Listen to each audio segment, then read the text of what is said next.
Now, okay.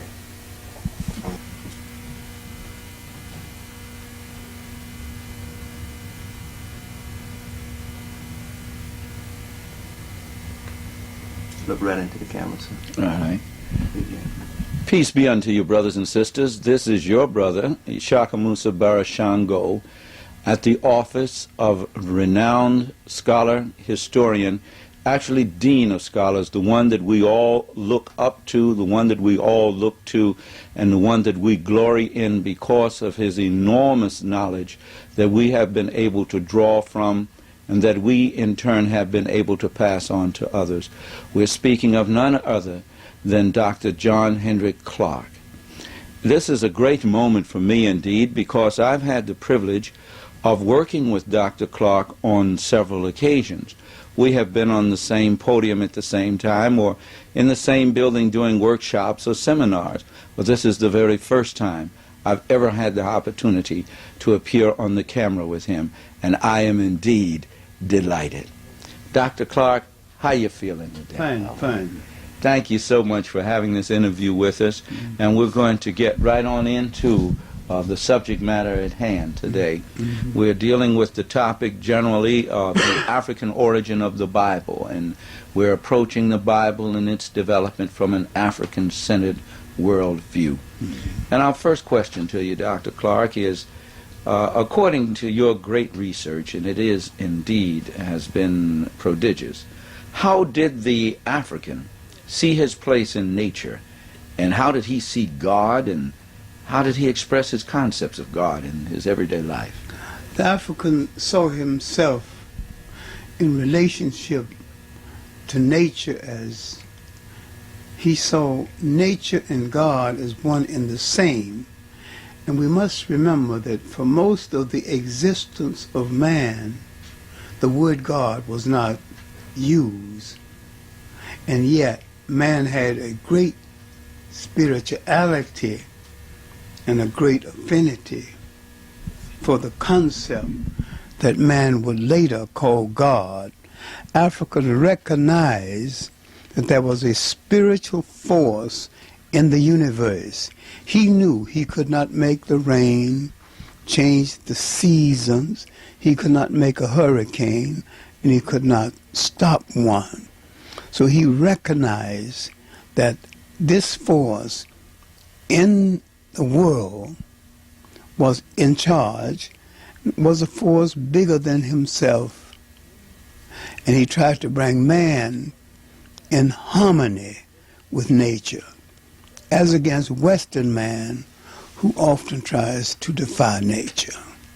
But he did not use the word God, and yet he recognized the spiritual force in the world that man would later call God. Dr. Clarke, I've often heard throughout the years that this word God is used in the English word language. Is actually the word dog spelled backwards. Yes, and man was late in using it, and whether this is coincidental, I do not know, but it is somewhat ironical that that is the case, because the God concept that we know came out of the Conference of Nicaea in Europe, 325 A.D. But the spiritual concept was always there, recognized by the African, who thought that the spiritual force that ruled the universe was in everything that lives. Therefore, the African would meditate sometime before cutting down a tree, because a tree was a part of life. It only cut down what he needed. And he thought that the spiritual force of the universe was in the water, so he could stand by the water and meditate or pray, or in a tree, and he could stand by the tree or in in himself, so he could meditate within himself. And so he did not need a church as such, and he did not need someone to intervene between himself and the spiritual force of the universe, because he thought that he was a part of that totality and he could communicate directly. Now, Dr. Clarke, what is the difference between religion and spirituality? Religion is an artificial form that came later when man organized spirituality into forms and denominations, into concepts. And each group tried to prove that their concept was the true concept and the one most entitled to prevail.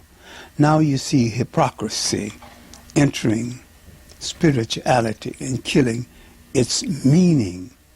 Now, spirituality is the recognition of the spiritual force of the universe and the recognition of your relationship toward all living things and your responsibility toward all living things. I have examined a lot of African indigenous belief systems, and most of them are based on African spirituality as against religions. And as much spirituality, you do not discriminate. Your wife can belong to one version of it, you can belong to another, and there's no conflict between you based on that. And this was carried over into the United States, because within my own family, I got nearly everything except the Catholic. I might have them now when I didn't have them in my growing up days, but we had Methodists and Holy Rollers and Sanctified people, although we were predominantly Baptists. We were predominantly Baptists, and even our best religious jokes were about the Methodists because they got sprinkled instead of being immersed in the water. See, with the coming of religion and denominations and churches and ministers, economics entered. Commerce entered. To have a church, you got to have someone to build the church. The church has to be maintained. To have a preacher, he has to be maintained. So once commerce entered, the Bible, the religion became a money-making entity with all of its pretense of holiness. And it could not sustain itself without funds. So it became a fundraising gimmick. And I say that going away from spirituality, which is the recognition of all living things in their worth, when in religion you give preference to your chosen denomination and people who adhere to your chosen denomination. Religion has a sense of prejudice throughout. In fact, nearly all religions are violations of the God concept by dictionary definition. Because if you take the dictionary definition of God, God is kind, God is gracious, and God is nonpartisan, which is just the opposite of religions. A Catholic will not concede that a Protestant is right or can be right. That's ungodly. It certainly is. So when you deal with the ungodly nature of religion, the Protestant nature of religions, the partisan nature of religion, you can find out that religions violate, sometimes by their very being, the concept of God. And truly one's system of belief or their spiritual identification directly impacts on how they relate to others. Yes, So yes. what were the elements of African culture that demonstrated our belief in democracy and true justice in our society? The respect for the family, and the assumption that elders had lived longer than others, therefore they were wiser in choices, and you created an atmosphere in which the elder automatically became wiser in making choices, because you created an atmosphere where he couldn't be corrupted. By virtue of being an elder, he got his sandals, and he got his clothing, and he got his food, and he was a professional thinker. Mm-hmm. And when you had a difficulty, you went to him to think it out and to resolve it. He had lived through youth and middle age, and now he's eldership, so he had learned a lot of things. And yet he never charged you for advice, but you never charged him for the sandals and the food and the clothing either. So it was an exchange that brought about stability. You always had someone to turn to. The uncle plays a major role in African family structures. So that family structure, based on these values, there was no word for prostitution because no one had ever been one. And the idea was unthinkable. When you look at the structure of the society, if a lady is not married at a certain age, two families got together to see what could be done about it until they found a suitable man for her. Whether she found one for herself, they found one for her. See, this was a period before the invention, I'm using the word advisor when I say invention, of the romantic I love you marriage. Because that's where we went wrong. That's where we began to have trouble. Because the Africans' marriage was based on respect and bringing families together and sometimes bringing villages together. So when two people married, you had a whole lot of cows and goats and things, because each side of the family put together enough means so that they could sustain themselves and make sure they had land. And they didn't have to petition. They didn't have to go into debt. They didn't have to take out any notes. Now, you belong to that particular group, and you expected, by virtue of bringing children into being and by virtue of your behavior, to enhance that group. And that group, by virtue of you belonging to it, protects you by making sure that you had the means of sustaining your family. If you didn't have enough goats, they would go to one family, you give them one goat, you give them until you got 10 goats, you know. Mm-hmm. And the same thing, that each family gonna give you 10 cows. So you begin the marriage with 20 cows. Now, how did that affect our sense of justice and fairness toward It's the sense of justice, as much as it is understood that a human being has a right to live, has a right to have the things that sustain a good life, to keep the human being from begging for those human materials that makes human life livable and basically comfortable. There was no great riches, but there was no poverty at all.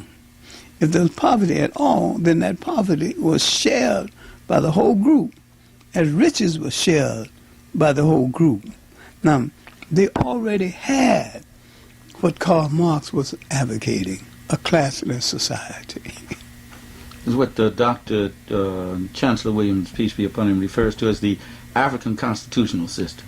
Yeah. Everybody's needs was looked after. Each according to his needs. Now, how was this incorporated into Christianity, or were any of these principles incorporated into Christianity, and can they be in any way identifiable, or are they manifested in? See, what was incorporated into Christianity, idealistically and verbally, was the African family structure of doing to each one as doing unto others as you would have them to do unto you. Basic protection. And when St. Augustine heard about the converts at Nicaea, he said, these people make me laugh. They're giving us a religion we had 3,000 years ago. Mm-hmm. So now let's deal with that. Then let's deal with the formalization behind a personality called Jesus Christ. Now, St. Augustine was who, for many people who may not know? St. Augustine was the father of Catholic literature, and he was instrumental in creating the intellectual literature, the basic theories that went into the making of the Catholic Church. Where did he come from? Where was he indigenous to? Indigenous to North Africa. Was he himself? He was not Arab. He was not Arab. He was not Berber. He was African. So he's somewhere in our ancestral line. Yeah, no one has proved anything any different. I call St. Augustine the holy sinner, because in his early life he liked the ladies so much he took up residence in house of prostitution and lived there and had a child there. And like most men who tinge with a spot of hypocrisy, after that he began to blame a lot of the sins of the world on women.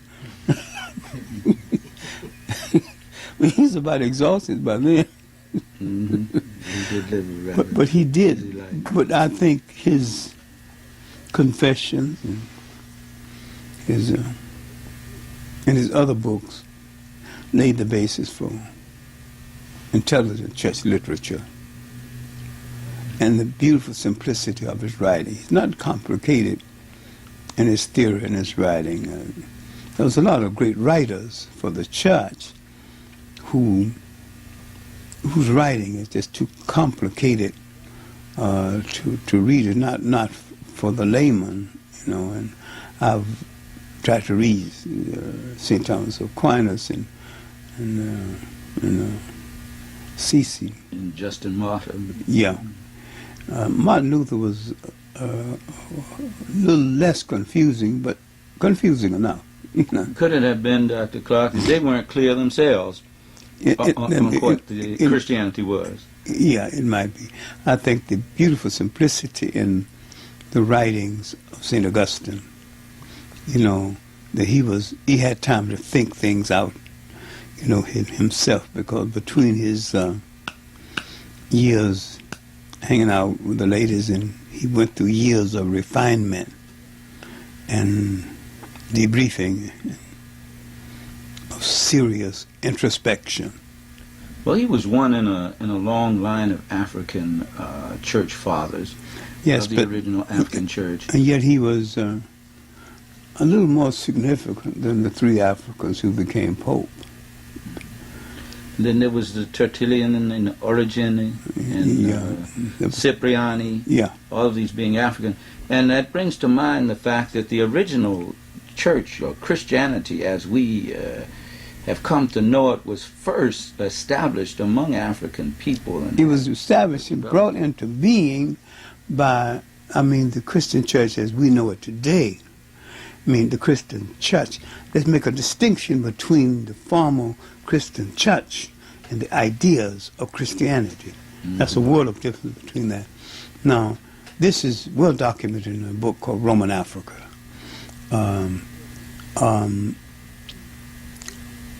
Roman taxation and Roman imperial brutality made people question old religions and look to new religions. And they turned to myth and suppositions and brought into being out of myth the story of a resurrected Christ. What made them choose Jesus? And that also brings to mind. They didn't at first, because he was never referred to as Jesus. in his lifetime. Mm-hmm. Most of the writing about him occurred 80 years after his death, and that he began to run as Jesus the Christ. The very word Christ is not of African origin. It's from Krishna. It's more of East Indian origin than African. Well, Rogers tells us that the word means the black one, the anointed one, because the one kissed of the sun was worthy of being the most anointed. It could well mean that. Now, this Jesus, whom we know from the study of history, was a black man. Whose picture we know. Oh, yes, sure, I think it's the proper word. Now, let's make a distinction between the physical Jesus and the picture that the Pope commissioned Michelangelo to paint in the 15th century. Now, at the Conference of Nicaea, where they lost the books of the Bible that they didn't want to deal with, by putting them on the table and said that in the morning the books that God don't want us to use will be gone. And so there were no lost books of the Bible. They were the books that was left out of the Bible, especially the book of Mary. It tells you what Joseph said when he discovered Mary was with child. He knew it wasn't his child. Otherwise, they could not create the Immaculate Conception had they left the book of Mary in there. Now, the idea of Immaculate Conception is old because in Africa, a woman can have 9 children if her reputation is good and honorable, and if she's frequented only by one man, the African will say that her skirt is clean, her mouth is sweet. She is virgin. So the idea of virginity has absolutely nothing to do with whether you have had a child by process of cohabitation or not. Because the Europeans now wanted to create something that had a similar purity. They now would give a lady a child without having intercourse with a man. Does this also have something to do with the fact that most of them were misogynists? They didn't want, but they couldn't get around exalting a woman to a higher state in the Christian church because most people at the time that they were trying to convert to the religion was into the mother goddess concept. And in order to elevate Mary to that status, they had to take her out of the realm of humanity, so to speak. They had to make a supernatural Mary. And I think it's unfair to her because they had to dehumanize her by elevating her above human. Mm-hmm. And Mary, not Christ, should be at the heart, the focal point of the Christian religion. Well, as ironic as it is, the Catholics in some way have done that. They have done that in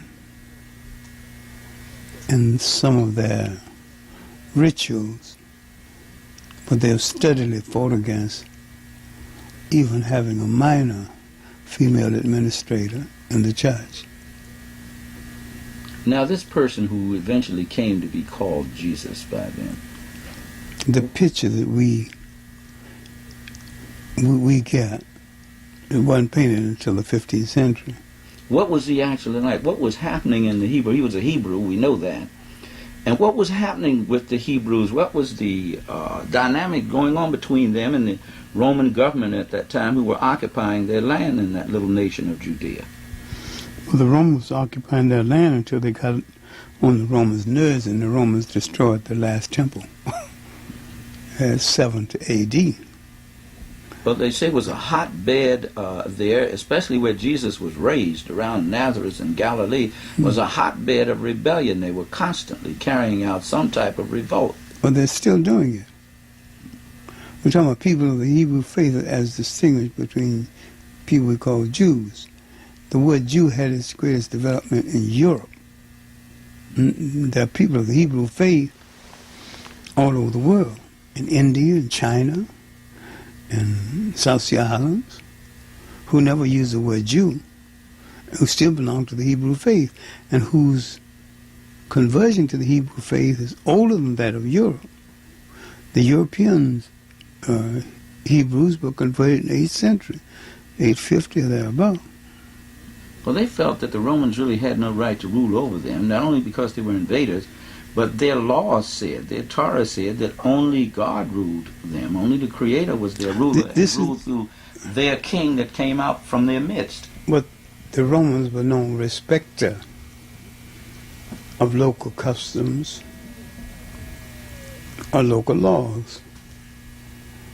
And even with the trial of Jesus Christ for sorcery, the Romans did not want a part of it, but because the Roman law,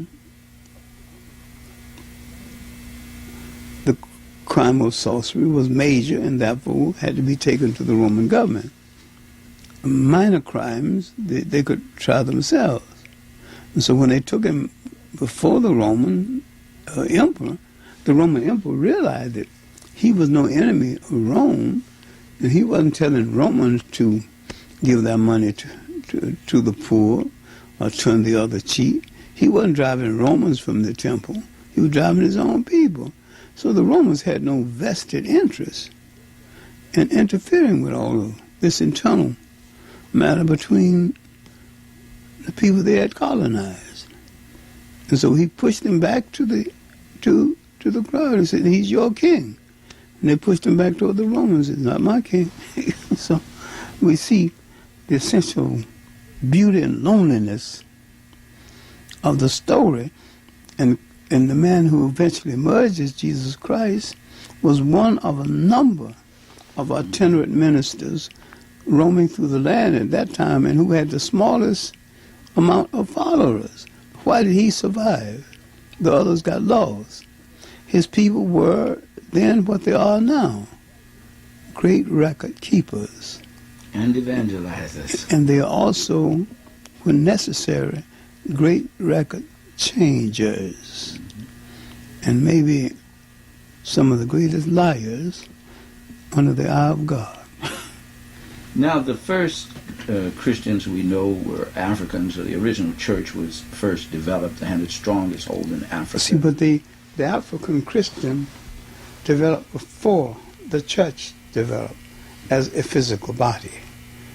I agree with what you're saying, but I'm saying that was not the birth of Christianity, or the African concept of Christianity developed before the church. The church, in a physical sense, began to develop when the Romans decided they could use it, and therefore encouraged it after the Romans stopped killing Christians and began to join the church for political reasons. They found it was more economically expedient to join it than to continue the expense of and this was when Constantine made the Christian religion the religion of the Eastern Roman Church, and subsequently the others didn't. Plus the fact that many Roman emperors were entertaining themselves on Saturday by seeing the Christians killed with the lions and the gladiators. And finally one Roman looked down in the arena and saw his uncle, so he didn't stop the show. He says, "Oh, he's old widow, let him." Next Saturday he looked down, that was his wife and the child, willing to die in the arena. He said, "Stop the show. I'm going to investigate this thing."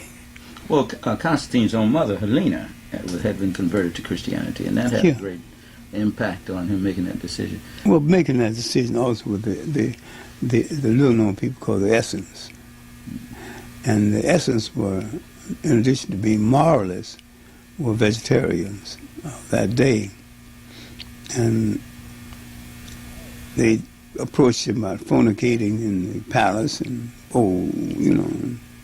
he agreed to stop that. Then they told him he had to stop eating red meat. Then he told them equivalent to go to hell with your religion. So they left him alone. So all right. If you stop the fornication, we'll leave you with your meat, So then he tolerated it enough to make it the religion of the Eastern Roman Church, although he never really, with any degree of sincerity, joined the church.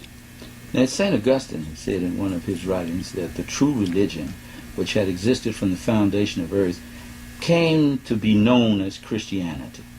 So he very well knew. Came to be known as Christianity. Right, he very well knew, obviously, that this was no new concept. This was no new thing. John Jackson is Christianity Before Christ. Did a good job on this in another work called Pagan Origins of the Christ Myth. John Jackson is so terribly underrated because John Jackson was a cynic and one of God's angry men, but a man of superior intelligence. Yeah, and a fine memory of almost everything that ever touched his life, and died an angry, disappointed man. But he was my friend for more than 50 years. I, too, learned so much from him. I never got to meet him in person, but from his writings. Mm-hmm. And his writings would prick me so I would sometimes have to go for weeks just wrestling with the point of view. When I first read Man, God, and Civilization, I had to wrestle with that book, but it opened up a whole new area of enlightenment. So But see, in addition to his own writing, he introduces you to other writers that you need to investigate. Jackson introduced me to Joe Massey and Alvin Boyd Kuhn and writers of that nature. Pro-African Europeans that Europeans still ignore. Now, when Constantine finally, when he decided that he was going to take this, what he considered to be a new religion, and now use it to revitalize the empire, and also use it as a mechanism to control the mind. He said the only way we can do this is to have an orthodoxy. If you have an orthodoxy, that means the people are not allowed to think or question beyond a certain level of belief. But How did he go about that? This, by really designating certain priests to interpret the Bible. The Bible wasn't widely read or widely circulated. In the Catholic Church up until the end of the 19th century, a lot of Catholic laymen didn't even read the Bible. They had it interpreted to them, but they didn't read it. Either you had the blind faith and to believe what the priest said, or you weren't a good Catholic. Well, I understand that in some places the Bible was chained to walls, and only certain priests could read it. Not even all the priesthood could. And you could get varying degrees of punishment if you were caught reading it, even up to death, depending upon what your station was in life. And this went on for many, many years throughout Christendom as it was dominated by the Catholic Church. Most Christians don't know it today. Don't know the different versions it went through before it was changed. The final version it's in right now. Well, some folks say, well, since it's gone through all this, since it's been polluted so much, what do we need with it? What can we do? Why don't we just throw it away and start all over again? Should we do that, or what should we do with it? I think we should try to understand it as part of religious literature and mythology, but I question the intelligence of anyone who thinks the Bible is true or supposed to be true. St. Augustine said the same thing. He said, anyone who takes the book of Genesis literally is accrediting to God those attributes that are not worthy of him. Yeah. And most of the book of Moses was written after Moses was dead. Now, there were men and women during closer to our times in antebellum slavery or during our captivity that went to the Bible, which had been denied them. They were not permitted to read the Bible on pain of death, actually, by their captors. But when they did get to it, when some quote-unquote well-meaning white person would teach them a text or something, they had a unique interpretation that was relative to their situation. Among them, we think of men like the Right Reverend Nat Turner and Reverend Gabriel Prosser and Denmark Vesey and Harriet, Right Reverend Mother Harriet Tubman and people like that. But then Bishop Turner at the end of Bishop Henry McNeil Turner at the end of the century. And Henry Harlan Garnett. Who used it as a revolutionary weapon. So does that say we can take it now and use it as a tool for liberation? Right now. We can use Islam the same way, if we would. But religions are authoritarian, and there's such thing as religious fascism. And some ministers have turned it into that, a way of dominating the mind and controlling the body. But Dr. Clarke, we certainly thank you for this opportunity. This has been a wonderful and enlightening session. And in closing out here, I'd like for you to just sum up in your own thoughts, feelings, and words the subject matter we have been discussing here, and share with us that which you think would help it to take us to the next stage of understanding in this. See, a discussion of religions in general and Christianity in particular gets us into the question is, what can we use for our own liberation and the maintenance of liberation once we achieve it? And what is good for us is what brings us to that point of liberation, independence, and maintenance. When I say independence, I don't mean independence to commit crime, independence to violate morality. I mean to be free of exploitation, to be free of being demeaned, and to have the right to project yourself as a part of the totality of history. We have to restore the humane apparatus to religions that has been extracted by exploiters who have used religion the wrong way. I think we must use religion to give the world a new humanity. But we have lost the meaning unless we understand that we must first give it to ourselves, because you cannot change the world until first you change yourself. I think all religion is good depending on its application, and all have the potential of being bad depending on its poor application.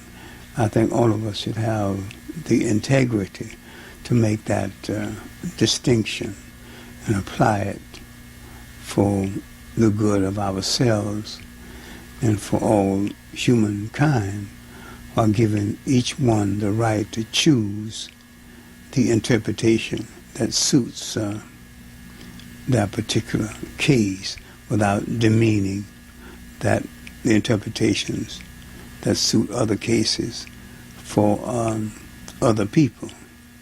I have long ago left the adherence to any form of organized religion, and I belong to an African belief system, and I am comfortable spiritually with that belief system that furnishes me the integrity and the spirituality and the support that I think I need in my life. And because this is a humane belief system, I'm not ready to deprive others of having an opinion different from me, but I'm also have the nerve to let others know that when any belief system that fails to serve the basic human needs of people and the basic protection of people is open to question, and I'm not above asking that kind of question. In other words, you see that bringing spirituality back to religion. Yeah, bringing spirituality back to religion, and religion will become non-partisan and not clannish and selfish. Thank you again, Dr. Clarke. Brothers and sisters, we have just had the opportunity and the great privilege of engaging in an interview with Dr. John Henrik Clarke, Dean of African Synod Scholars and great African thinkers, whom we have the privilege of walking the planet with in this day and time. We pray that his work will continue to be blessed by our ancestors and by the Creator, and we pray that he will be with us for many, many years to come, because he is a great treasure to us all, greatly beloved by all of us. Thank you so much for being with us. This is a part of the ongoing series of the African origin of the Bible. Thank you again, Dr. Clarke. Okay. This is one. I have been like a little child on his way to a candy store all day, because I had never been on camera with you. And I was really looking forward to doing this. I am so glad. Well, I'm sorry that I just got the message while I was away in Philadelphia that my tickets for the conference in London has arrived so late I thought they'd forgotten about it. And Thursday, early in the morning. To complete this interview with Reverend Dr. Ishakamusa Barashango. As long as you've known me, too. Dr. Barashango, we're trying to look at the political, economic, and cultural conditions of the Hebrew Israelites during the time that Jesus would have been on the scene in Palestine and the Roman occupation. What would it be like? Kind of give us an overview of why Rome, number one, occupied that area. What did they gain from that occupation in terms of its wealth, or perhaps its food products and so forth? And what was the socio-political climate like? Why did the people rebel? So what were their treatment? Give us an overview. Well, the Romans were there because they needed to be able to feed their armies. And at that time, the yield in Palestine was very great in terms of grain and food crops. It was a part of the Fertile Crescent. Of course, we know the most abundant ark in the Fertile Crescent was the one in the Nile Valley in Africa. And they had also conquered Egypt, as they called it, or Kemet as well. They even went to try to go further south to conquer the Cushites, or whom they call the Ethiopians, but the battle was so great that was put up against them, as it was led by the Queen Mother. In fact, they say this particular Kendaki, this Queen Mother, in 27 BCE was the date. In fighting the Romans, she was struck in the eye by an arrow, and her eye was hanging out the side of her head, and she still fought the Romans for the rest of the day. They say the Romans won that battle, but they were anxious to sue for peace, and they granted the Cushites anything that they asked for because they wanted to get out of that land. They really didn't want to have to fight these people anymore because they doubted that they could win a battle against them if they fought them again. So now their efforts were stepped up in Palestine because they needed the food there. So they crushed the Israelites in Palestine. They became the overlords there. In fact, they came in actually as partners to help one group in a dynasty fight the other group in this Hasmonean dynasty. There were two separate families fighting for who would rule the throne. And I think it was Aristobulus who called them in to help him against the other faction of his family, and the Romans in turn ended up taking over the whole thing and appointing their own king, who was Herod, who was not even related to the Hebrews. So that was their primary reason for being there. Now, the Romans were not really known for anything in the ancient world except their strict laws which were enforced by their military power. They had a very complex and efficient military machine. That's what they had going for them in their favor. In terms of intellect, they had never been known for that. They had to get their intellect from the Greeks, who themselves admitted that they got it from the Africans. But the Romans had that organizing skill. They're something like the Germans of today. They had that organizing skill. So they now come into Palestine.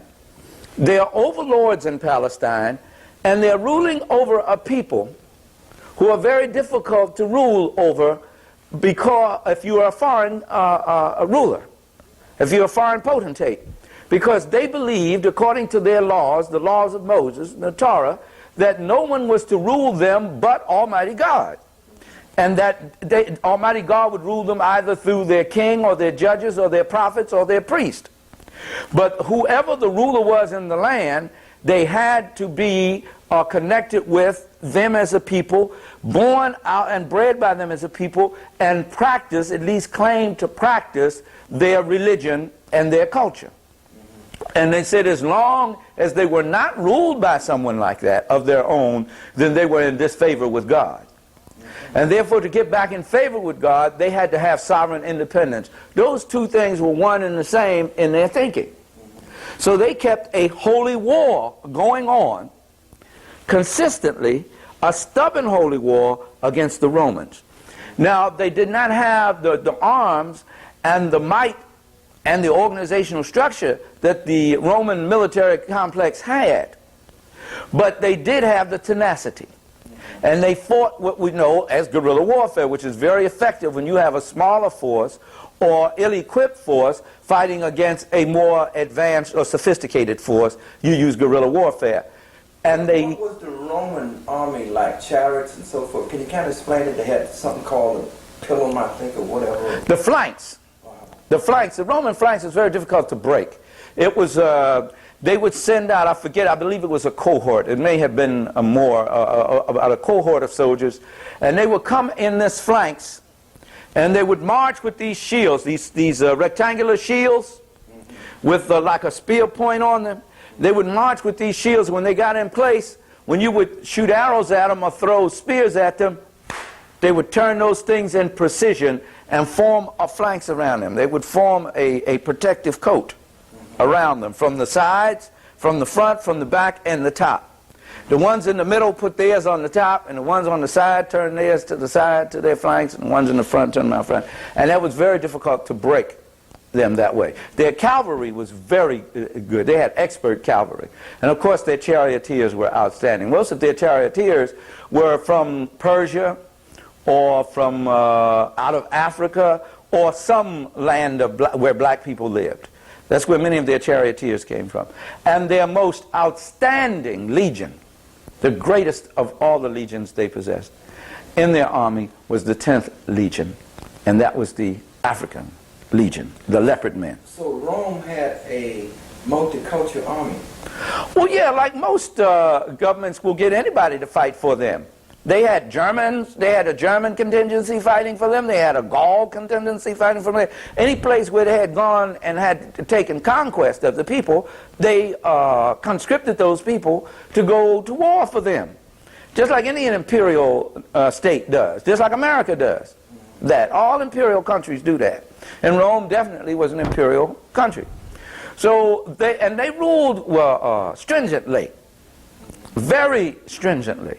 And when they came into Palestine, which is actually a part of Africa, they didn't come with any women. Very few of them had women. A few of the officers or the governor may have brought his wife with him, but they didn't have any women. So they took the women by force who were there.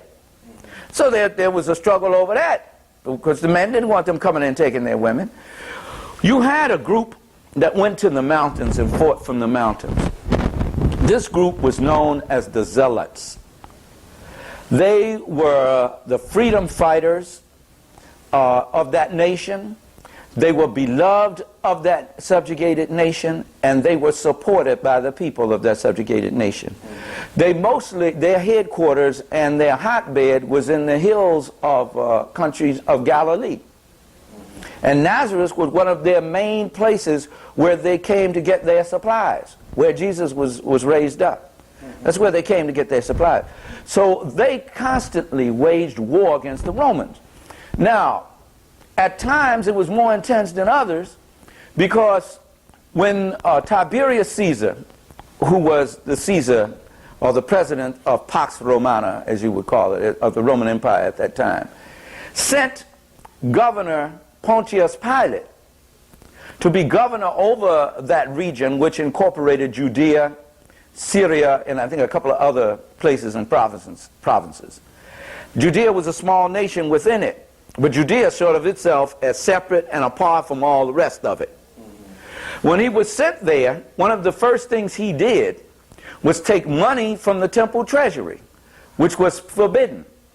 And even the Uncle Tom preachers, who were these Pharisees that you heard Jesus riling against so much, you scribes and Pharisees, because of their betrayal of the people. They were the Negro preachers of that day. And when they took the money from the temple, even the Pharisees now, who were generally kept the people in check, kept it from being an overall outright people's revolution and uprising, they now even began to join the Zealot movement and to fight against the Romans. And the thing which was the camel, the proverbial straw that broke the camel's back, was when Pilate came in and had an eagle, a Roman eagle, placed over the temple, which was the center of worship for the Israelites in Jerusalem. And that's when everybody became involved in rebellion against them, because that was a desecration, a sacrilege, that was idolatrous as far as they were concerned. And they would die rather than offend their God. So everybody went to war. And that rebellion was led by one Judas of Galilee. Yeshua ben Judas of Galilee was his name. And he led thousands upon thousands against them. He was taken, it was in the year 6 CE. The one whom you call Jesus may have been about 12 years old then. And he had to, on a particular day, a very sad day in the nation of Judea, he had to walk home through a row of crosses that these black men were hung on, because as we have talked about before in previous sessions, the Israelites were black people before and they were black people then. You had some admixture there, but not to the degree that it later became. And so on those crosses hung approximately 2,000 men who had been in rebellion against Rome. That's how they punished those who rebelled against them. And at the head of that was Yeshua ben Judas of Galilee. And this obviously made quite an impression on the young mind of the Yeshua ben Joseph, or Jesus as you call him, the Christ as you call him, that we know of in the New Testament. So what the Romans said was this. Tiberius said, look, Pilate, we can't afford this, because these people are hard to rule in the first place. And it's taken a lot of expense to rule them. And it's actually not cost efficient if we have to keep fighting them on this level. And we can't keep fighting them and fighting all over the empire to maintain the empire. You cannot go in there and do anything that is opposed to their religious sensibilities. Leave them and their religion alone. So how did they have the people, what did the Romans make the people do? What was life like under Roman domination? Under Roman, let me just finish this point here, where Tiberius says to Pilate, don't you ever do that again, because if you do that again, I'm going to recall you from this post. And I may even send you into banishment, because you're costing the Roman government money. So there was agreement made with the preachers, the priests, the Pharisees, that we won't do this desecration anymore if you keep these people in check and quiet them down from carrying this rebellion out any further. So that again was a source of a problem when Jesus and John the Baptist rose up. This was a thorn in the side of the Negro preachers who wanted to keep everything cooled out, wanted to keep the people from going to war. As a matter of fact, you remember when they took Jesus to the Romans, and when they had him on trial, before they took him to the Romans, they say it's better that this one man should die than the whole nation. Yes. They were afraid of those Romans. They didn't have a case against him, but they said, look, we can't have him run out here stirring these people up like this. We made a deal with these Romans, and we have followed through on this deal. That was the political situation. Now, The Romans could conscript your house. They could grab you and make you carry their burdens for a mile. And later in the book of Mark, it comes up with this lie that Jesus said, if they tell you to carry the burden a mile, offer to carry another mile. If Jesus had told those people something like that, they would have left him. Nobody would have come out to listen to him at all, because he would have gone completely against the sentiment of the people. And there was no way that he could be popular among the people and not speak to their desire for freedom and liberation from those Romans. They could come and take anything virtually from these people they wanted to. They could go in these people's houses and get their wives or daughters or anything. A lot of that went on.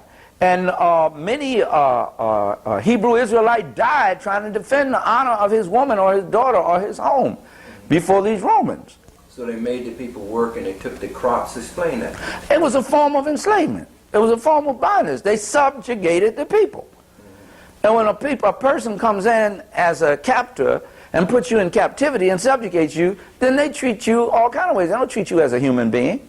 And they were not treated as human beings. And they were very unhappy people. And that's why every child, that male child that came first in the family, most of them was named Yeshua, which in English is Jesus. And in Matthew it says, and thou shalt call his name Jesus, for he shall save his people from their sins. Now people think you're talking about fornication or smoking or drinking or adultery or stealing or something. It wasn't referring to that. Sin to them was an imbalance. The word meant imbalance. And as long as the Romans were ruling over them, and not a king who was there as to stand in the place of their God ruling over them, to rule as a representative of their God, as a son of God. That's what they called their kings.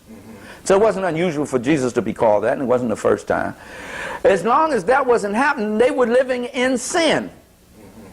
Because they said we have to be living in sin because we're in God's disfavor, and if we're in God's disfavor, that means we're doing something wrong. And the thing that proves that we're in God's disfavor is that a foreigner is ruling over us and making us do all sorts of things that we would not be doing, things that are contrary to the laws of Moses and according to our culture and to our morals.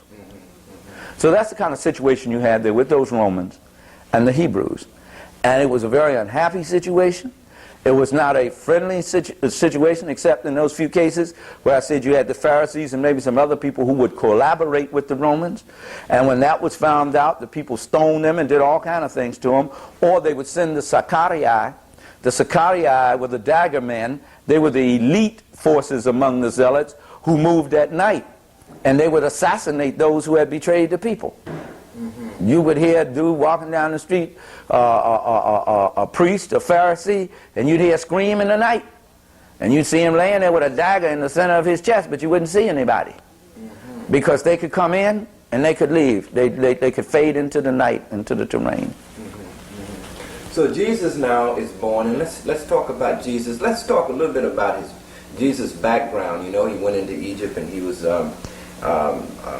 went to school at the age of 12. Well, where did he go to school, and what did their scenes? Let's talk about them. Then he comes on the scene, and what is he trying to do? What is he about?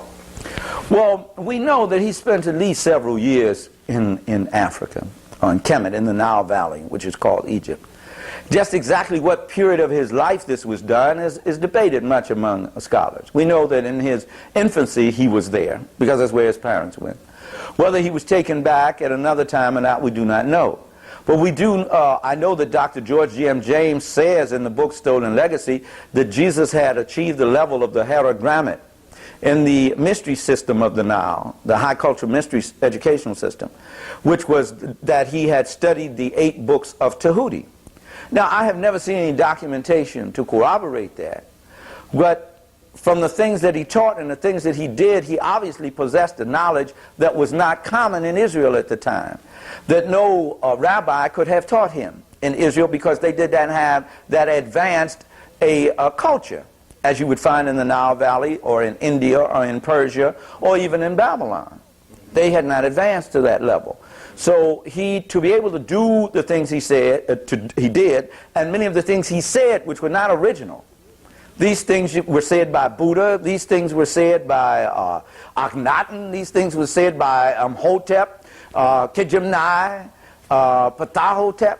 I mean, these things have been spoken many, many thousands of years ago. And you have to therefore have been taught in their institutions or by someone who had been trained in their institutions. What more than likely happened was that Jesus was taught by the Essenes, who were like the Buddhists, were like Buddhist monks there. They lived a very, they lived a life off away from everything else. They lived, what type of life? A kind of monastic life they lived. And they didn't get caught up in many worldly things.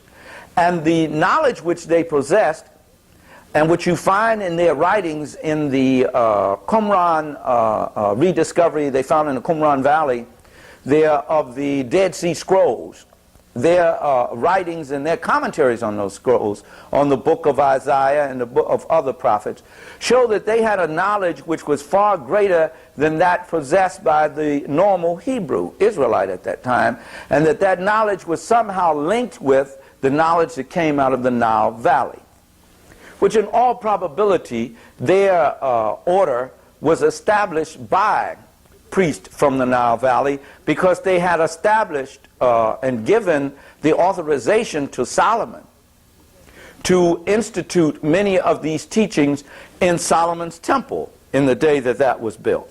So it was a very common thing for this close-knit relationship between the Nile Valley high culture scientist priest, the Israelite priest, and priests of many other nations.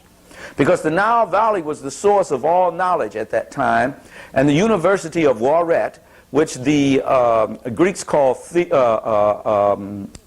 not Luxa, the Greeks called Luxa, was the center, the hub of all knowledge and learning at that time. And most everyone had to refer back to it, or get their credentials from there, or get their accreditation from someone who had gotten their credentials from that institution. Now, I've heard that Jesus was bringing about a revolutionary movement, a socialist or African-based way of living. What was his teaching? What was he trying to do? How did he go about it? His teachings was a cacophony of Buddhism, Judaism, the old Nile Valley teachings. So much of what he said was said by Asar, as you find in the Book of the Coming Forth by Day or by Night, Mishnah, the Egyptian Book of the Dead, or by Heru. So much was said by Buddha. I mean, definitely, you can see the teachings of Buddha in what Jesus had to say. You look at the movement he structured. You look at the 12 basic people he had there, the 12 basic lieutenants he had with him, because he had 127 actually, who were the people who were the ministers of that movement. But there was a basic 12, and within them was another core group of 3. And among them was Simon the Zealot, zealots were known for their militancy against the Romans. And when you look in that group, you will see a motley of people from different kinds of institutional bases or philosophies of life within the Hebrew Israelite or Judaic structure. So it seems as though he was trying to pull together a black united front, because he was supported by all these groups.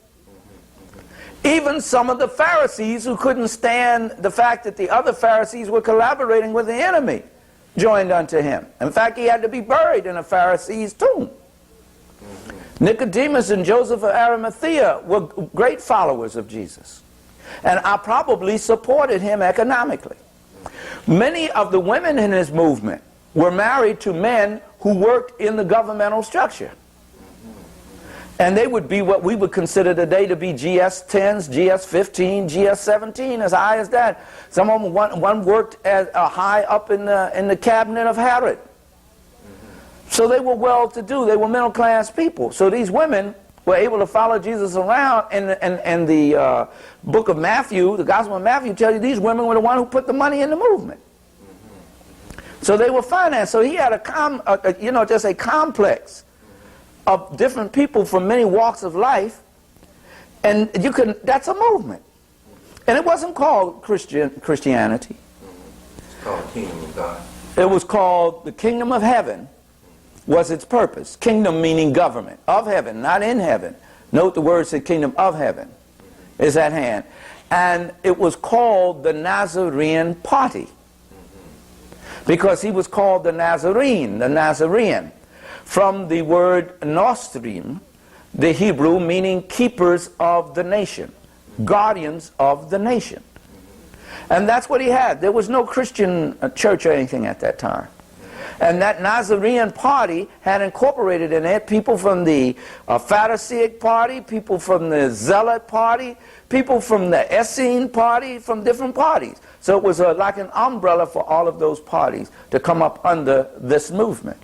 Well, what do you mean party? I mean, they didn't elect presidents and things like that. How do you mean party? It was a political party because the aims of the Hebrews were political as well as spiritual, because they did not separate the two. The political aim was also a spiritual aim, because they had to fulfill the will of God for them. And in their minds, the will of God for them was to live as a sovereign, independent people, following the laws of God as they were revealed to them through the laws of Moses. Now that was their understanding at the time. Anything else being said to them would have made no sense whatsoever and would not have been entertained, not even for a moment. Jesus would have been laughed at as a clown. He certainly wouldn't have had these crowds of people around him like he had. And the reason why these people came out to hear him was because there was a great expectancy. They were looking for a deliverer to come. Had he not extended to them some hope of that, if he had said to them at any point that, look, I'm not interested in your desire to be free of these Romans. I'm not interested in your political goals and aspiration. I'm only interested in making everybody love each other and we get ready to die and go to heaven. Those people would have left him out there by himself because they were not interested in anything like that. They just were not. So this was incorporated later into the New Testament. Some 300-400 years later, people made Jesus say this because they needed to use these documents now to placate and to keep under control the masses of the people once the Roman Empire adopted Christianity as an official religion.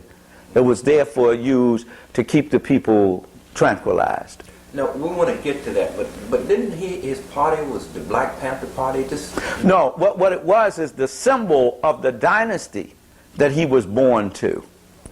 He came out of, if you look at his genetic tree, his genealogy, you will find that all of those people in there had been of the family of Hasmon, of the recent, I'd say about the last 10 or 12 of them, of his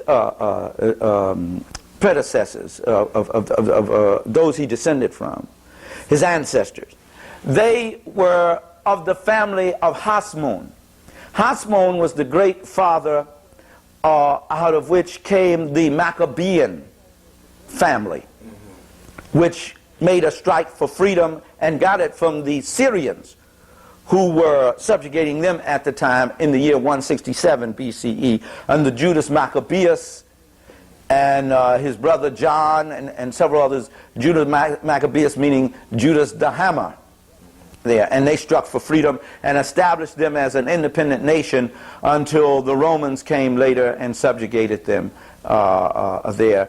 When there was a fight between one member of the Hasmonean party and the other for power, then they called the Romans in to help. I think it was John Hyrcanus come into power. It was either John Hyrcanus or Aristobulus. I forget which one it is. But anyway, one was called against the other. And when the Romans did come in and take control, then they took the power from him as well and gave it to a foreigner, an Idumean named Herod there. So now, Jesus' family line in terms of as a dynasty was the Hasmonean dynasty at the time. And their symbol of their household was a panther, a black panther. Now I got that from the writings of Sir Godfrey Higgins in the book Anacalypsis. And he seems to substantiate it very well. because this panther, Black Panther symbol went all the way back to ancient Greece. Bacchus, their god of wine and dance and singing, also had a black panther as his symbol. So it was a very popular symbol in the ancient world. So you might say there was a Black Panther party even at that time and in that place, if you go by that symbology. Okay, now let's move on to Jesus and his movement, and as it began to, it was only 3 years old. So what are some of the things that happened during this time? Several things. One of the things, too, that must be kept in mind is that even though the Gospel of Mark does everything it possibly can to apologize for the militancy of the Nazarene party and to separate the Roman Christians and these other people who are coming into Christianity now from the Nazarene party, because they are scared to death at this time, because this book is written after the Romans came in and tore up Jerusalem and burned it to the ground, not leaving one stone upon another. They're so afraid now that this Gospel of Mark comes out saying, no, we don't have anything to do with those fighting people over there. We are turn the other cheek kind of people. We are nonviolent, pacifistic people. We don't have anything to do with that. So they now put words into Jesus' mouth that he probably didn't speak, but when they put it into their mouth, it becomes contradictory to what other words they say he spoke, such as, I'm sent only unto the lost sheep of the house of Israel, which says he was a separatist. A woman came to him for healing who was a Syro-Phoenician woman.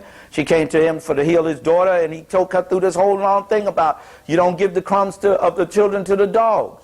I'm sent to the lost sheep of the house of Israel. And it's only after she persists that he says, all right, I'll do it. And after his disciples said, you better get her away from you because she's calling the attention of the Roman soldiers around here, that he does it. He goes on to say to them, go only unto the lost sheep of the house of Israel. Cover all of the land of Israel and carry the gospel, and then shall the end come. He doesn't tell them to go to the Greeks or the Romans or anything.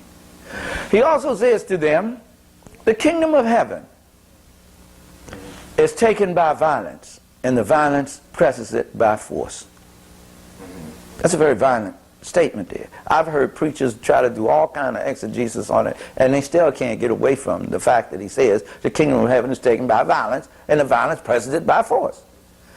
There's another occasion upon which he says, now is the time to sell your clothes and buy a sword. What would be the reason for that? If you're not going to use that sword. So you have a contradiction there. They say, well, when Peter cut the man's ear off and Jesus put it back, this was a part of the thing of trying to separate Eurocentric Christianity from the Nazarene party. The question has to be asked, what was Peter doing with a sword in the Garden of Gethsemane if Jesus was nonviolent? He wouldn't have let him carry a sword in there. And why did Jesus say just before going into the Garden of Gethsemane that now was the time to sell your cloak and buy a sword? Why did he go into the temple and commit a violent act of driving the money changers out of the temple? That was not a nonviolent act. And there was no way you were going to get them out of that temple unless they were afraid of you, unless you had some show of force, which obviously had some contingent with him that had some military thrust to it. So these are some of the things you have to keep in mind. You're showing a schizophrenic personality here. He's violent on one end. He's telling you that in order to get what you're after, the kingdom of heaven, you have to have violence. But on the other hand, you're telling me that he's nonviolent, and that he's opposed to violence, and that he's a pacifist. So you have a contradiction right there. So he builds a movement. Let's take it from there. He builds a movement. Highlights in his life. And the movement becomes very, very strong. It becomes a popular movement among the people. And this is why the Negro preachers are concerned.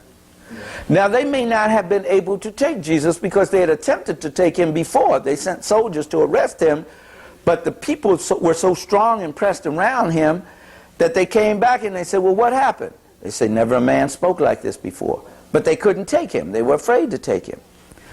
The reason why they were able to get him this time, it appears, is that when Jesus did go into that temple, which was obviously a move to take the temple, which would therefore take the control of the economics that those Negro preachers had at that time, because it was at festival time.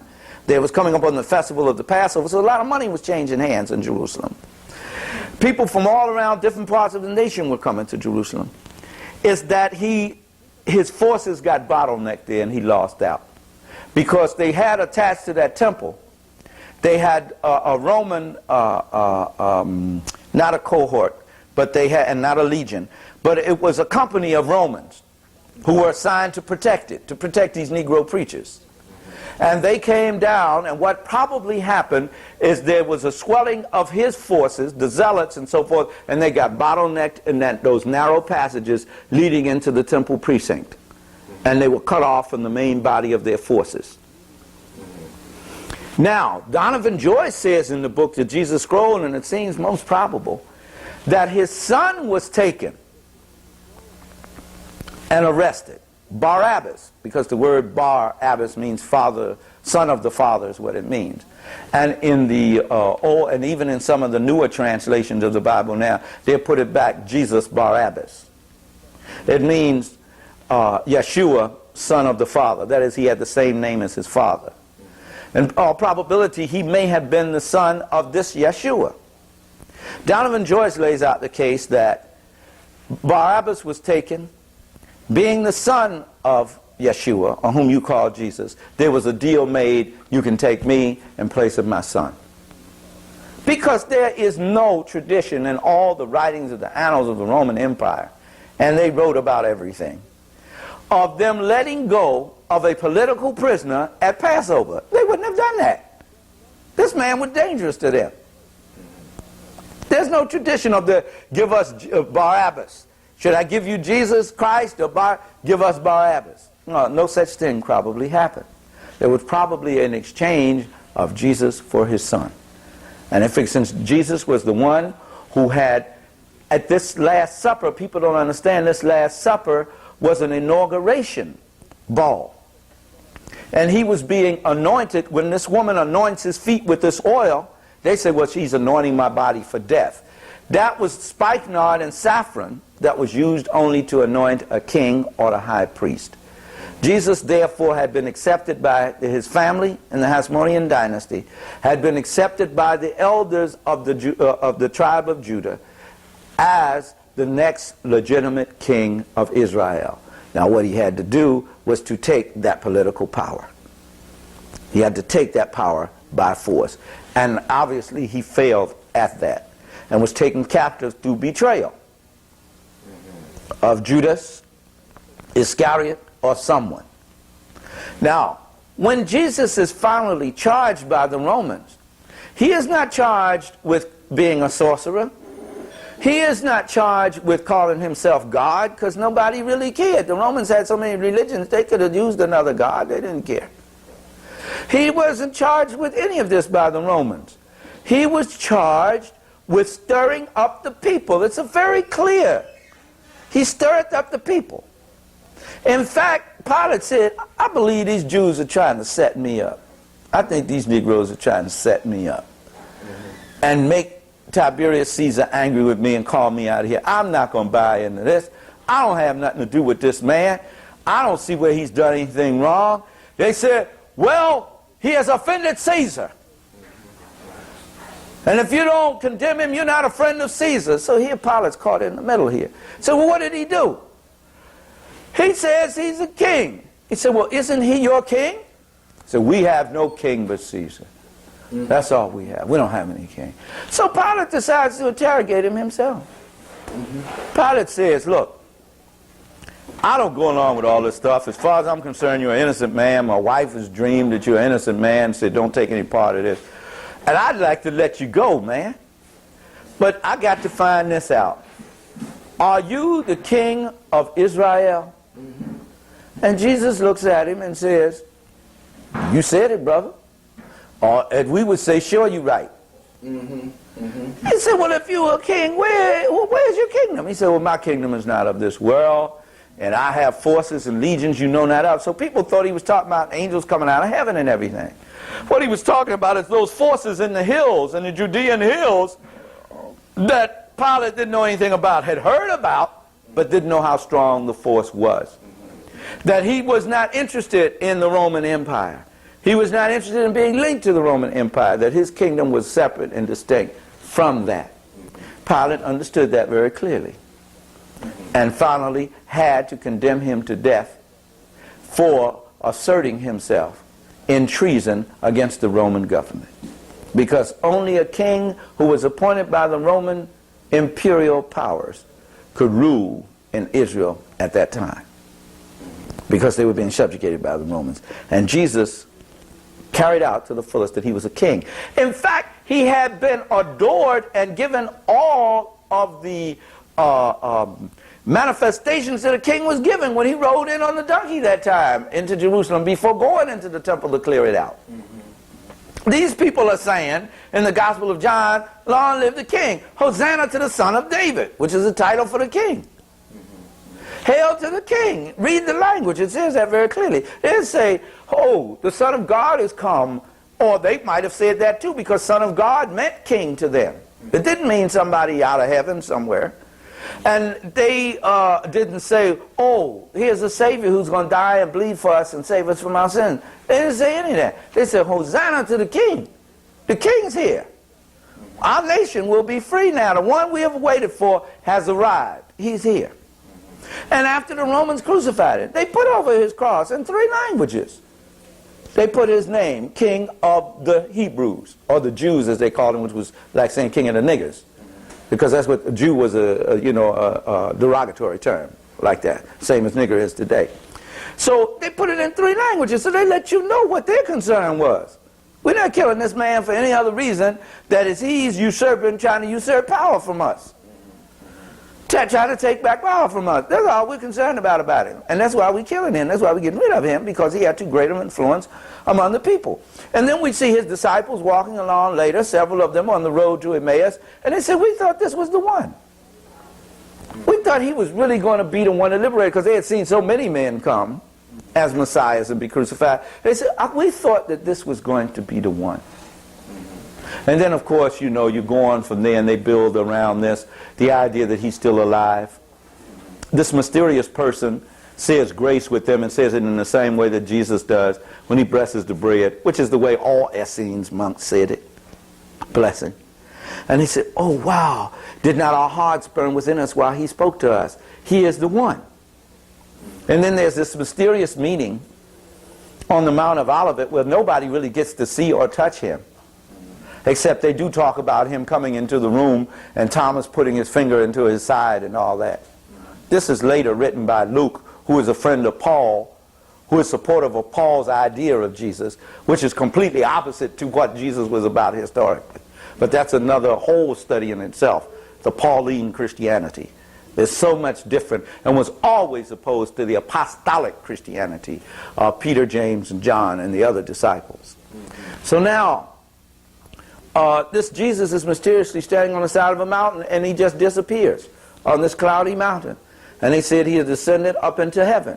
But it takes them 50 days to figure this out, because they're up in a room for 50 days now, and they're saying, what happened? What are we going to do? And it says they're struggling with each other over this, because it is not until the day of Pentecost that they're on one accord. So that meant they were not on one accord for 50 days. They're debating this issue of where do we go with this movement now? What do we do now that the leader of the movement is dead? What are we going to do? How do we carry on, or should we just let it go? And it is on that day that Peter stands up and speaks to all of these people. There are thousands of people gathered in Jerusalem there because it's for the celebration. And they're speaking many languages because they come from many nations. They're Hebrews that come from many nations. And he speaks to them in a tongue that they can all understand. And so the scripture says, and he preaches to them that Jesus, that the one whom he was crucified, is not dead. He still lives. He's among us. He's with the Father in heaven. He's safe. Seemed like they came together with a formula that would work to keep the people's spirit up.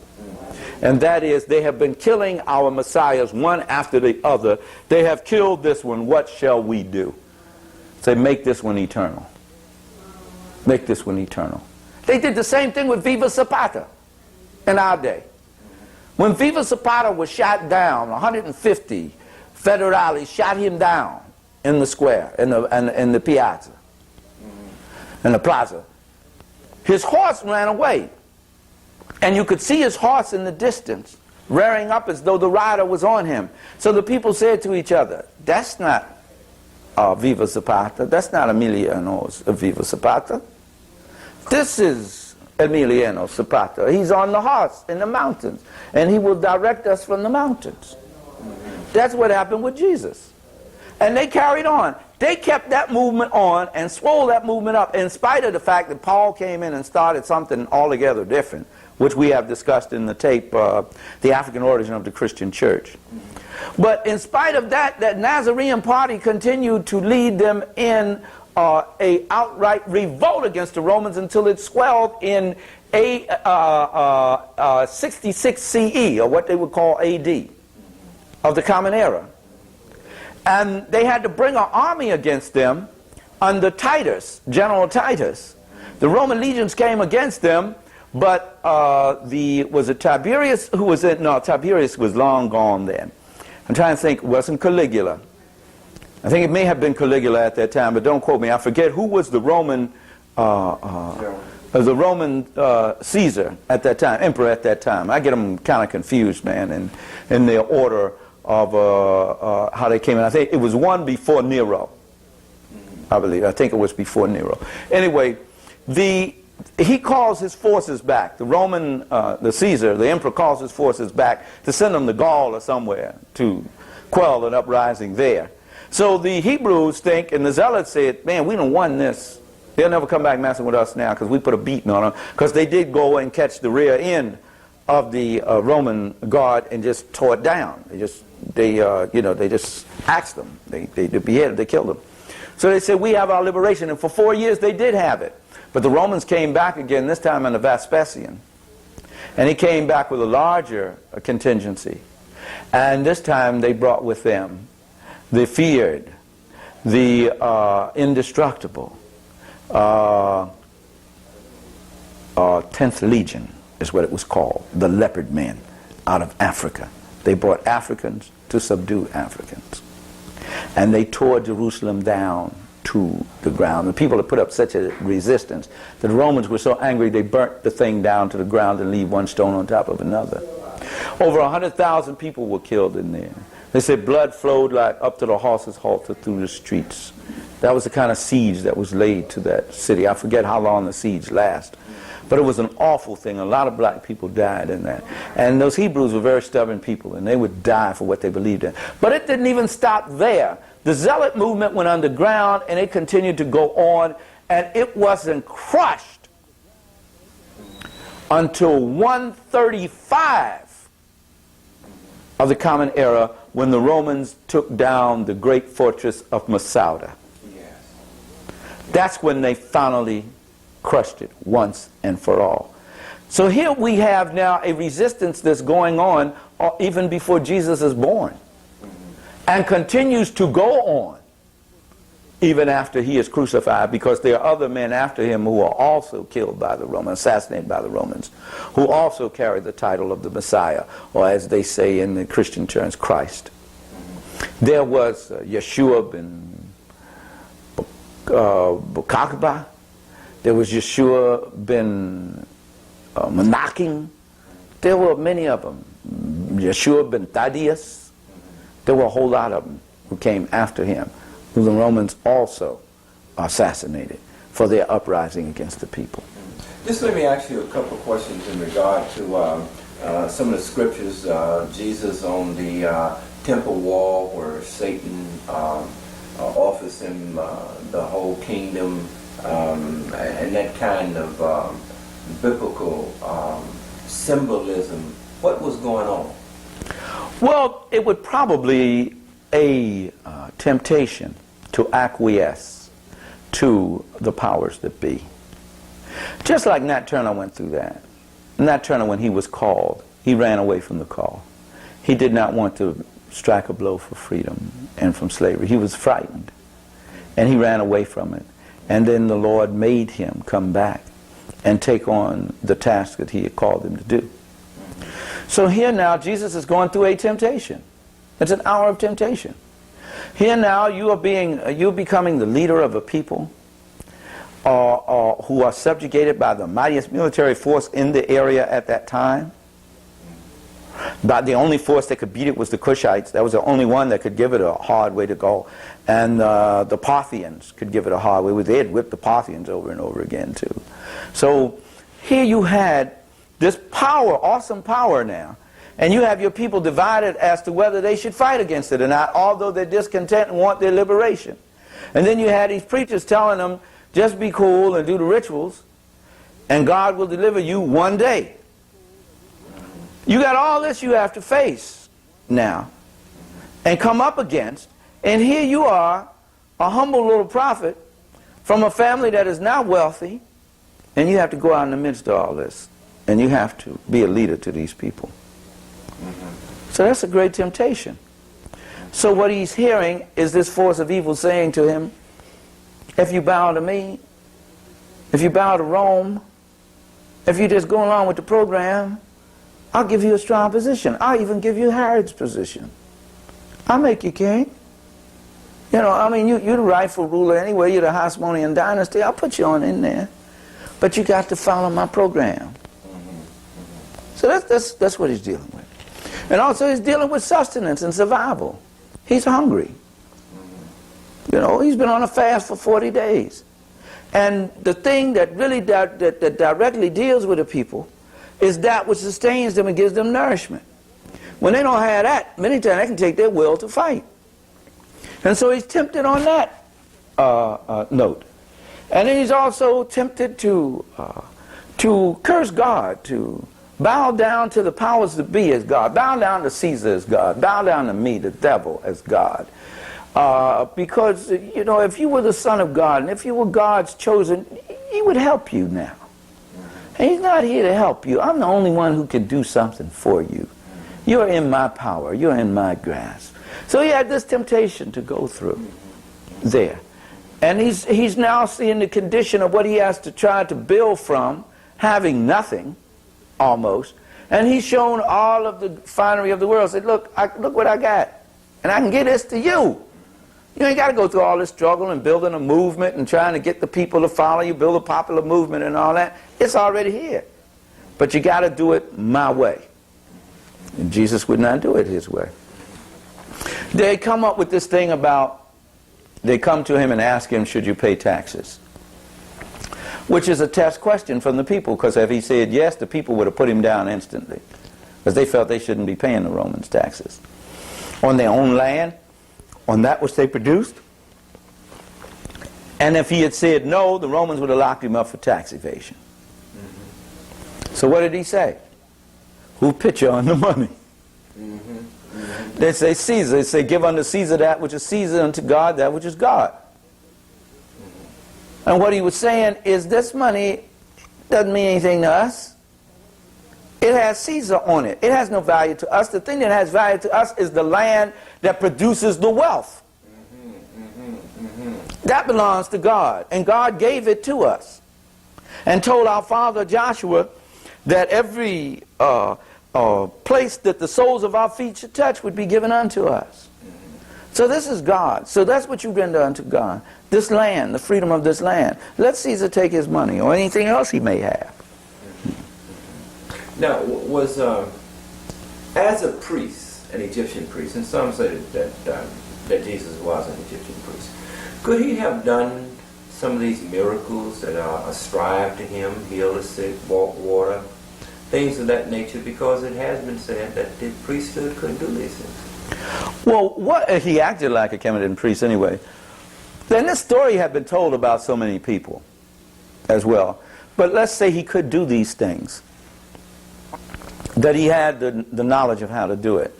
What appears to people that they don't understand is considered to be magic or miraculous, if they don't understand the scientific principles behind doing it. We know that the Kemetan priest had the ability to levitate and to levitate things. I've seen people even today who just had a little practice in that be able to take a big strapping brother on a chair and just put their fingers together, a group of them, and put all the points together and lift it off the floor. Now that's a very minor thing, but it's the principle of levitation. So if he did indeed have access to that kind of knowledge, which he probably did, if he didn't get it directly from Africa itself, he received it from the Essenes who had received it from there, then he would have been able to do many of these miraculous things that they talk about. Now, but it wasn't unusual, because he said himself he wasn't the only one doing this stuff. That there were other people. He said there were other people who were doing it who had came to deceive the people. So it was that wasn't the thing that made him, if you want to say, well, this makes him the Son of God, or this makes him different from any other man because he was doing these miracles. Because he admits that other people were doing the miracles, and that people would come after him and do the miracles, and that his disciples, even after he was gone, would do greater things than he had done. You know. So that must mean that they would have been exposed to more knowledge than he had, obviously. Now, if we can, very quickly, because I know your time is limited, let's talk about the overtaking. What happened after Christ was died? I mean, the movement continued. There was resistance. People fed to the lions, and then eventually it became a state religion. But kind of go through that and give us kind of a capsulization overview. Well, what had happened is the Apostle Paul, when he had come along, and that's a long story, and I do go into some detail on that tape, African Origin of Christianity. The Apostle Paul had started up something that was completely different from what the apostles were following and what Jesus had taught. Paul had never met Jesus. Paul, he really was, they were at odds with one another. That's where the statement coming from, robbing Peter to pay Paul, because they were really at odds. But what he had going for him is he could read and write in 8 different languages. He was far more educated than the disciples. So he could write his down, and his could survive. You see. And he began to write his letters and incorporate his doctrine about the idea of Jesus before any of the Gospels were written. Well, what was Paul's motive? You know, Paul was Saul, and he was really persecuting churches. Was he? Did he? At first, he was persecuting these Nazarenes. But he says that on the road to Damascus, he met with Jesus, and Jesus told him not to do it. What he actually had was an epileptic fit. Because anybody who has studied theology in the background of biblical history knows that Paul suffered from epilepsy. And I think he himself alludes to it several times in his letters. So he had an epileptic fit and a sunstroke. And coming out of that, he became quite a deluded person. And the one thing he felt guilty about what he was doing, and now he wanted to be a super Jew. He wanted to be a super Israelite, but he was not trusted. After spending 3 years in Arabia on the desert by himself, he formulates a doctrine. He doesn't go to see the disciples. They have to make him come see them. So what happens is he formulates his own idea about it now. And whatever internal struggle Paul is having, to reconcile himself with that internal struggle, he now comes up with this idea of this Satyr, or this dying Savior God, which is very Greek. And the Greeks, of course, had gotten it from the Kemetans. But it is not Hebrew. The Hebrews had no such concept at that time.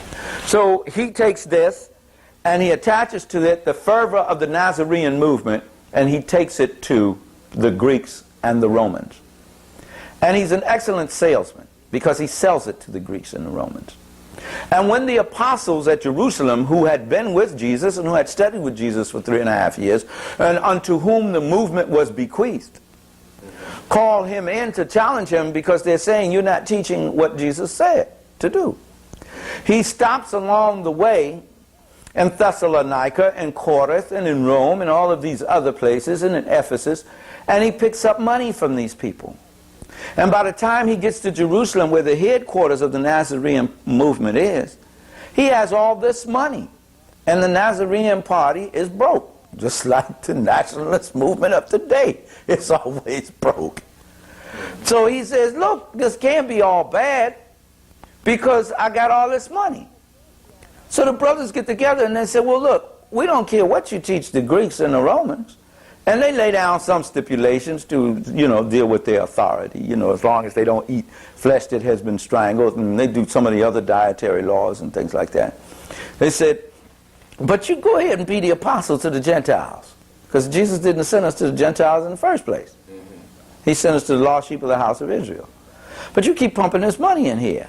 But what happened is, after the destruction of the party, and as the party remained under such great attack and the destruction of Jerusalem, the Christians in Rome and in the Greek cities and in the Asian cities did not want to be identified with the Nazarenes because they didn't want the Roman government to come down on them. They didn't want to be seen as the purveyors of sedition. So they said, we're not connected with that. And that's when the book of Mark came out. There, that was the first gospel to be written that we know of. Matthew, even though it is in priority in the New Testament, was written after Mark, actually as a counter to Mark, to put the thing closer to its Hebrew Israelite perspective. Yeah. So that's how all that came about. And a very fine work that gives you some detail on that is Jesus and the Zealots by a white theologian, Dr. S.G.F. Brandon. S.G.F. Brandon. Jesus and the Zealots is the name of the book. Now, it can be difficult to read sometimes. You have to bring yourself to it because he's talking strictly theological jargon. So, and you have to kind of know that. But if you go to somebody who knows that, they can help you with it. But it gives you enough clarity there to show you how this movement that was originally a militant movement was co-opted and became a pacifist movement. And why they thought that was very important at that time. Because the Romans were on a rampage then. And there was nobody called Christian until it was decided to be called Christian in the city of Antioch. So Peter, James, John, and all of them were not considered to be Christians.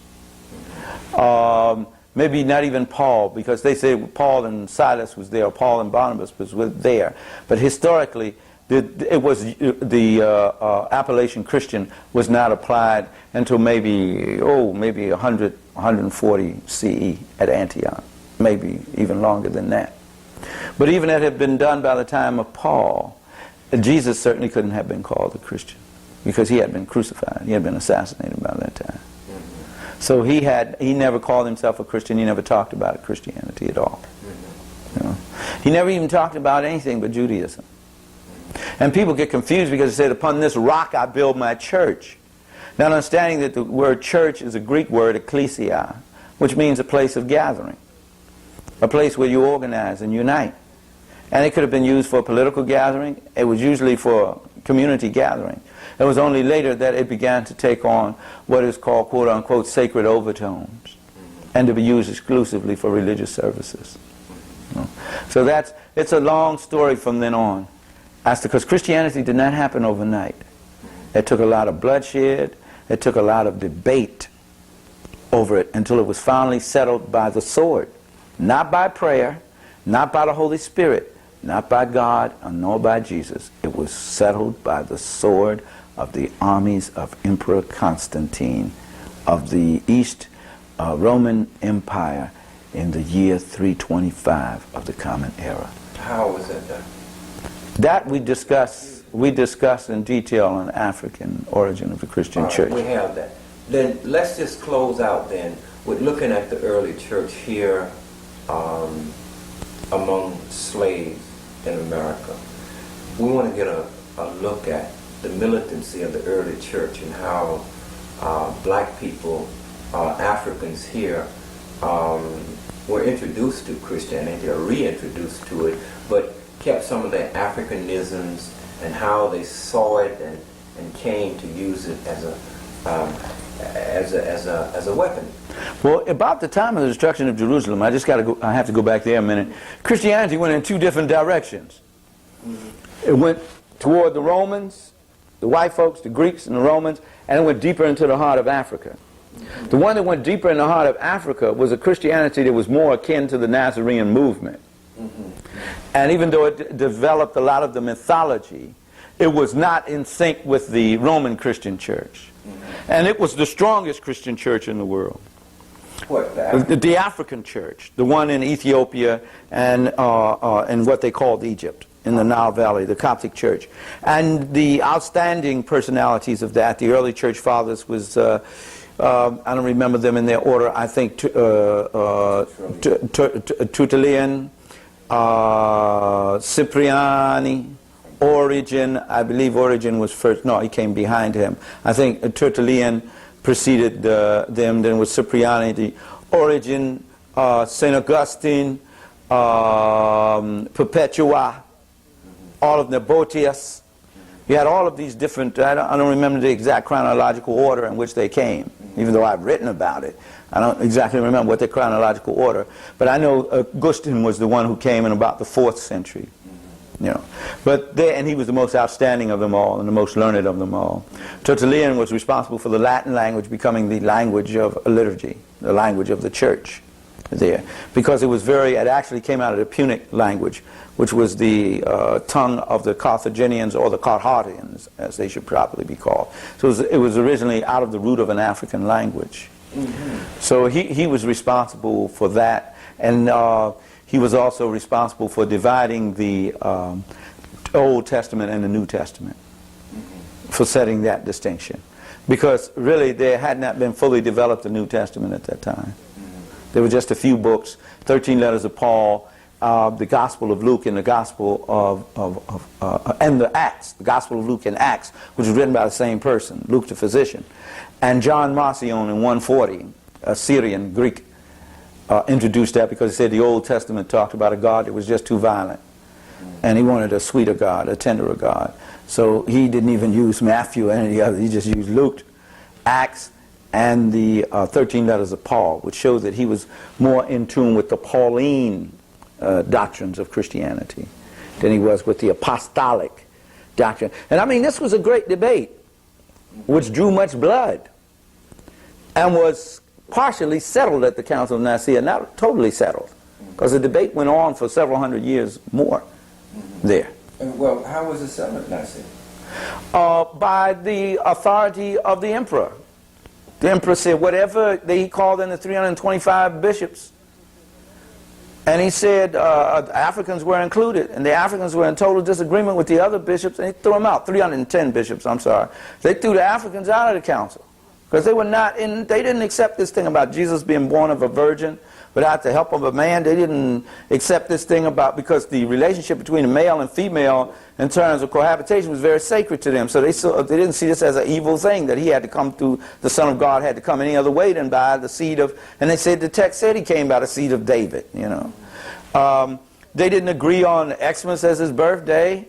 They didn't agree that Jesus was one in the same power and essence with God Almighty. There was a lot of disagreement there. And they were driven out of the council, and what the European bishops decided on, that is what Constantine said would be the official doctrine of the Catholic Church, or the Universal Church, is what they began to call it at that time. And any other doctrine would be heretical. You would be considered a heretic and punished accordingly. So it was backed up by the power of the sword of the Roman army. So they slaughtered many of the African bishops. They slaughtered them, and they slaughtered anybody who was contrary. Somehow, this idea that the Africans had on the one named Arius spread up into Germany, and they slaughtered the Germans over that. They didn't settle that problem with those Germans until about 538 CE, before they actually felled the last Gaul and Frankish and Germanic tribes who were still following the concepts that these Africans had about Jesus. And that's when the Catholic Church came into complete power at that time. And this doctrine was the one and only doctrine, and no other doctrine would be tolerated or entertained. And that's when it began to be called the Orthodox Church. And anything other than this is considered to be a sin against God, and is punishable with the severest punishment, even unto death. So the Coptic Church was more in line with traditional African religion? Yes, and it stayed primarily to itself. Actually, the European Church always wanted to get in contact with what they call this mysterious creature called Prester John. this priest king who lived in Africa. But it was so distant to them, was so exotic to them, because they wanted to enlist his aid against fighting the invading Saracens, as they call them, the Moors, the Muslims. And also the Muslims were giving the African Christians hell and taking over their land. So they had to band together at one time. The Byzantine Empire had to ally itself with the Africans, and the Africans with the Byzantine Empire, which they never should have done.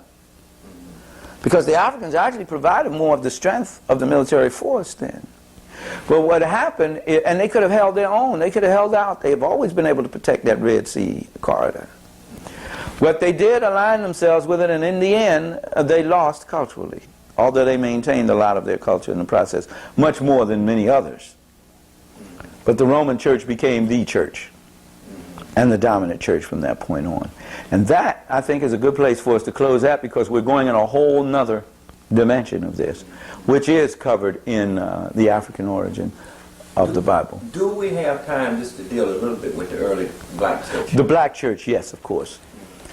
I went back to that to show that we had always been able to adapt any kind of philosophy or doctrine to our needs as a people. And if we found ourselves subjugated to somebody, the doctrine made no sense to us unless it spoke to our need to be free. Thus it was here on the plantation. Even though our first introduction to Christianity, or Eurocentric Christianity, because we have to make a clear distinction here, and the imagery of Eurocentric Christianity, and the white supremacy attitude of Eurocentric Christianity was on the plantation. Our first introduction for most West Africans to Christianity was on the plantation. And we know that your captor never teaches you anything that will liberate you. Only that would further serve them. But in spite of that, we took this same thing that had been corrupted, and somehow we found an identity with it. Somehow we went deep into our historical selves, deep into our spiritual being, and reconnected with it the way we first knew it before it was taken over by the Roman army and co-opted by Europeans. And we therefore began to retranslate it in terms that were useful to us, so that we have such great Christian theologians, such black liberation theologians as the Right Reverend Nat Turner, the Reverend David Walker, and the Reverend Gabriel Prosser, and the Reverend Denmark Vesey, and the Right Reverend Mother Harriet Tubman, and the Reverend Sojourner Truth, among many others. And then you bring it on up to Henry Highland Garnett. He was a minister? He was a reverend. He was a Presbyterian minister at that, who said, let your motto be resistance, resistance. And that God didn't make you to be used by somebody else to be a slave. And there was Henry McNeil Turner, who was a minister. The Reverend James Jasper in Richmond, who they arrested him and put him on a train, and the train wouldn't move, and they couldn't figure out why the train couldn't move. They checked it out, everything was in order technically. They went back there, James Jasper was praying. They said, that nigga's praying, stop him from praying. And when they shook him, the train moved. So that's how powerful these black ministers was, because the church didn't start out as just a place for us to sing and shout and feel good. It started out as a place for us to organize slave revolts. And it was the only kind of institution that would be permitted by white folks, because they thought we were setting up something that would continue to perpetuate Eurocentric Christianity. And when they found out that it was the hotbed for the planning of slave revolts, then they passed the law that the only way that you could have church on the plantation is that if a white minister was present. And the text could not be chosen and read by the black preacher. It had to be read by the white preacher. And the black preacher repeated to the people. And the white preacher only read those texts that said, slave, obey your master and all that, which was supposedly written by the Apostle Paul. As you can see, if he did write them, with no friend of the Hebrews or us either. So that's what, and it was later co-opted. It still remained. The black church is always, no matter how it is co-opted and brought into the status quo, or to serve the controlling forces, or to collaborate with them, there's always that element of the black church that is in the process of resistance. Dr. King was produced by that. The Nation of Islam was produced by that. Malcolm was produced by that. Johnny Youngblood was produced by that. I am produced by that church.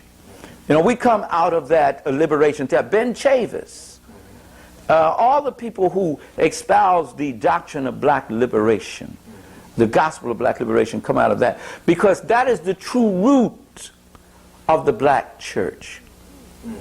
And whenever it strays from that, it is no longer serving the people. And the people then have to go and make that church come back and serve their needs. And this is the church that it will make it from the 20th century to the 21st century.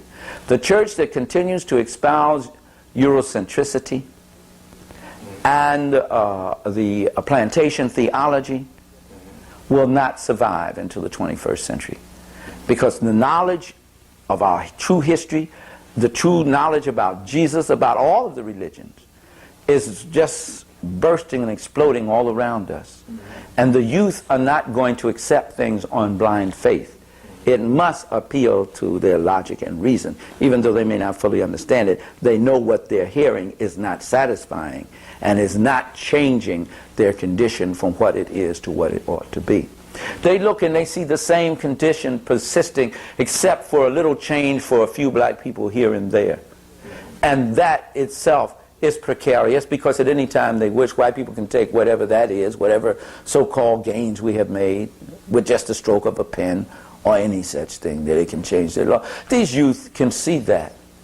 And they say, how can you stand up in church and say, look what God has done for us, how good God is to us, when our communities are going to hell? Now, true, God is good to us. The Creator is good to us. But we must use more than He woke me up this morning, because He woke the head of the Ku Klux Klan up this morning too. And that's not good for us. Everything woke up this morning that woke up. So we thank God for that. But more than that, we must realize that the Scripture said, I made you to be the head and not the tail. Thou art to be above only and not beneath. And that the only way, just as the Hebrews in Jesus' time believed, and Jesus himself obviously believed, that you could please God, was to live a quality of life that is in harmony with what God intended for His people to live. To enjoy the bounties of the world. That the Lord would trust in the Lord and He would give you the desires of your heart.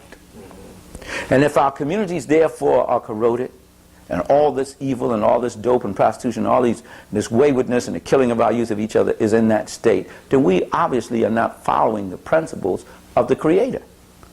Because if we were living by those kind of principles, that type of activity would not continue to exist. Well, you say, well, the devil's doing it. Then you're saying that the devil is more powerful than God. That you go and pray to and testify to every week. Because you testify to all this goodness, but when you come back, what you experience is just the opposite. But you cannot blame this on the Creator. You must blame it on us, who have not carried out the will of the Creator, which is to take faith and change our condition from what it is to what it ought to be, and to do it fearlessly. We claim to believe so much in God, but yet we fear white folks more than we have the respect of the Creator to do what we're supposed to do. To even take a stand when we know something is wrong. And if you really had all this belief in God, you can take the stand because you know that the Creator is going to be with you and protect you and carry you through it. But if you don't take that stand, that means you have put the white man in the place of God. That's a very serious thing we have to consider.